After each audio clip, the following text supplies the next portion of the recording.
The dollar had remarkably transcended its link to gold, transforming itself into the very embodiment of trust.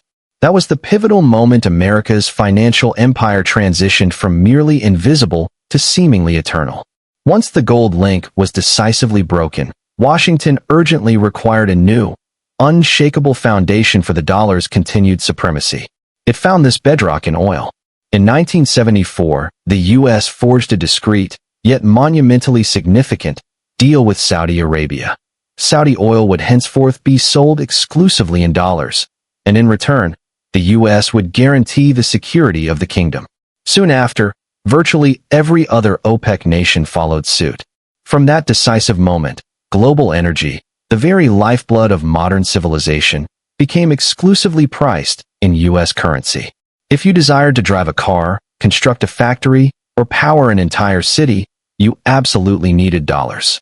And that, in turn, meant every country worldwide had to either earn, borrow, or purchase them.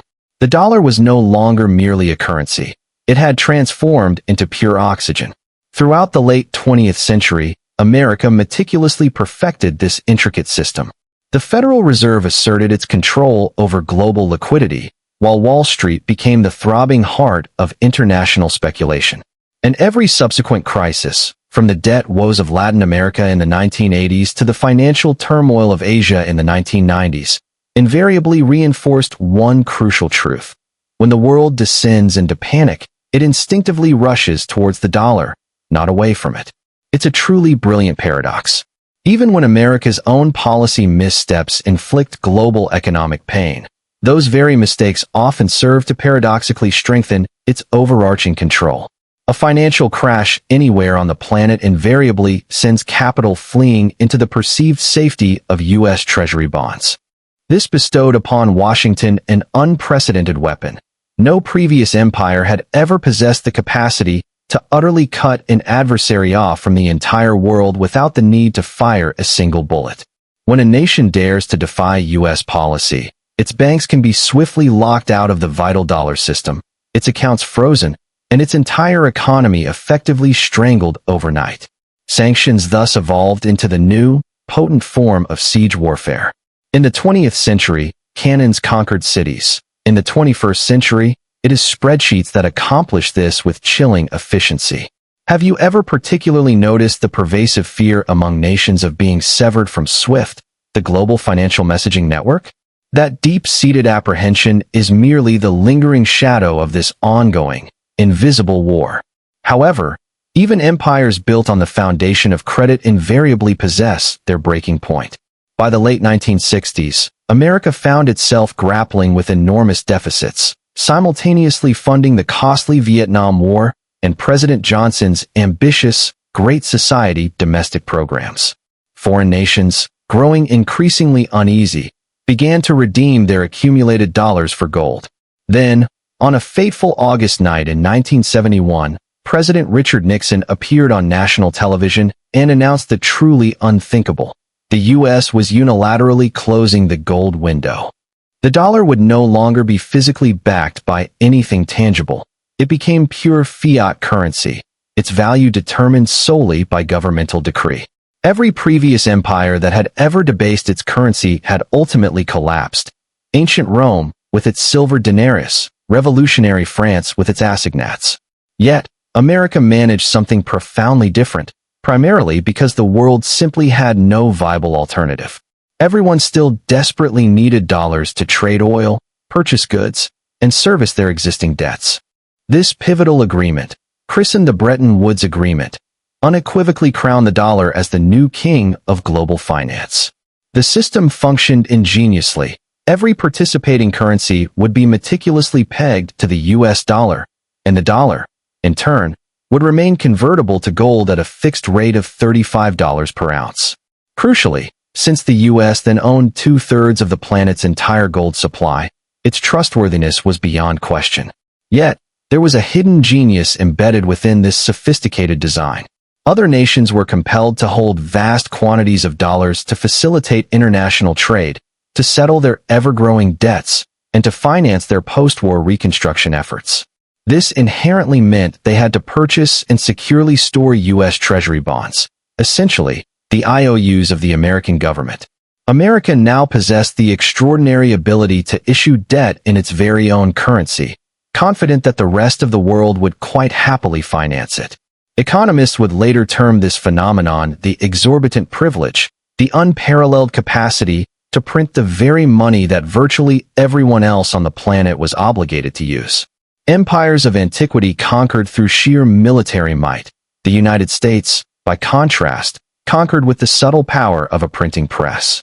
When Bretton Woods effectively drew the curtain on the age of overt European imperialism, it quietly ushered in something far more subtle and pervasive: financial imperialism. The dollar swiftly became the very blood flowing through the veins of global trade. Essential commodities such as oil, food, machinery, and raw materials were all meticulously priced in dollars. If any nation or entity wished to buy or sell on the vast global market, they absolutely required U.S. greenbacks. By 1919, the United States held an astonishing more than half of the entire world's gold reserves. The global balance of power had, irrevocably, shifted forever. In the aftermath of World War I, Europe lay utterly broken. Its once mighty factories were reduced to rubble, its governments teetered on the brink of bankruptcy, and its people faced widespread starvation. The United States, in stark contrast, stood as the sole major power that remained solvent, remarkably stable, and still actively expanding.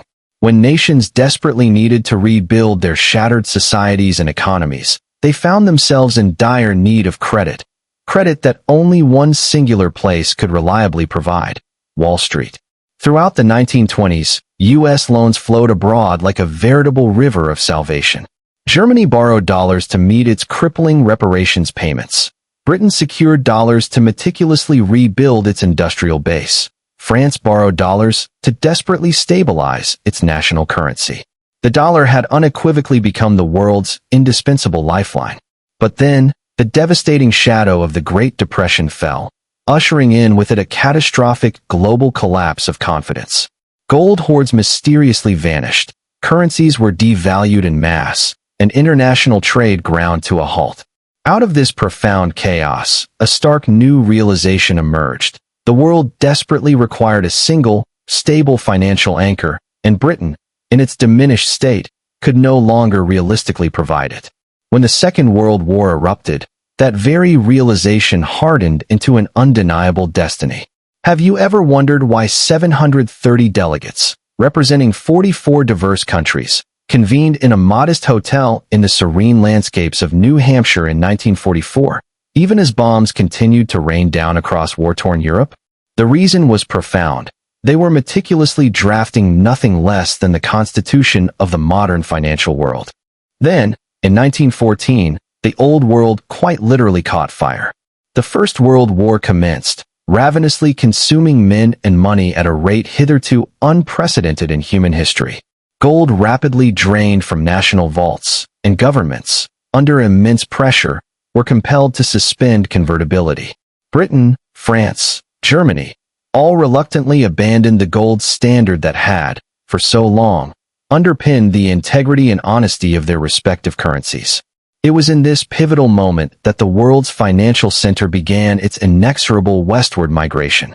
Across the vast expanse of the Atlantic, the United States watched, quietly calculating. America, while officially maintaining a stance of neutrality, swiftly positioned itself as both the arsenal and the indispensable banker for the Allied powers. Factories in industrial heartlands like Detroit, Pittsburgh, and New York roared into relentless, round-the-clock production, churning out and shipping vast quantities of weapons, food, and fuel overseas. Crucially, every single one of these vital shipments had to be paid for in U.S. dollars. Soon, Europe found itself increasingly ensnared in an ever-deepening web of debt to American banks. By 1917, the financial titan J.P. Morgan alone had ingeniously arranged billions of dollars in loans for Britain and France, an astronomical sum, truly staggering for that era. Have you ever paused to consider how a nation could accrue such immense wealth from the devastating wars of others? America did not seek to conquer territory. Instead, it strategically conquered credit itself. While Europe was bleeding profusely and tearing itself apart, The United States was diligently accumulating vast gold reserves and meticulously building the foundational infrastructure of what would become global finance. When the guns of war finally fell silent, the world owed America not just money, but an even more profound commodity: trust. Have you ever considered how the United States managed to subtly conquer the world without ever firing a single shot? How a mere piece of paper, adorned with green ink, quietly amassed more power than vast armies, formidable fleets, or grand empires. This isn't a chronicle of soldiers or tanks. It is, fundamentally, a tale of money. It reveals how America ingeniously transformed its dollar into a weapon so potent it effectively supplanted traditional conquest itself. And perhaps the most extraordinary aspect of this narrative is its quiet unfolding, achieved through complex contracts, the strategic extension of credit, and promises meticulously inscribed in ink, rather than brutally etched in blood. Today, the global order seemingly bows to the dollar. Yet few truly recall the clandestine war that ultimately elevated it to its undisputed kingship. Before the dollar ascended to global dominance, have you ever pondered what forces truly govern the world? The unequivocal answer lies with gold and the formidable British pound sterling. For over a century leading up to the First World War, London stood as the undisputed epicenter of global finance. Majestic ships traversed the vast oceans, laden with goods, and virtually every international transaction, from the bustling markets of India to the sprawling pampas of Argentina, was meticulously settled in pounds, currencies that were readily convertible into gold. This was a system built upon rigorous discipline. One simply couldn't conjure more gold into existence. Empires, in those days, demonstrably flourished or floundered based on the strength of their precious metal reserves. However, by the dawn of the 20th century, that very discipline began to feel like an oppressive cage. European powers, embroiled in an escalating arms race and feverishly expanding their colonial holdings, were accumulating staggering costs that their national treasuries could no longer comfortably bear. The very economic storms that America sometimes initiates often become the powerful winds that keep its empire effortlessly afloat. Have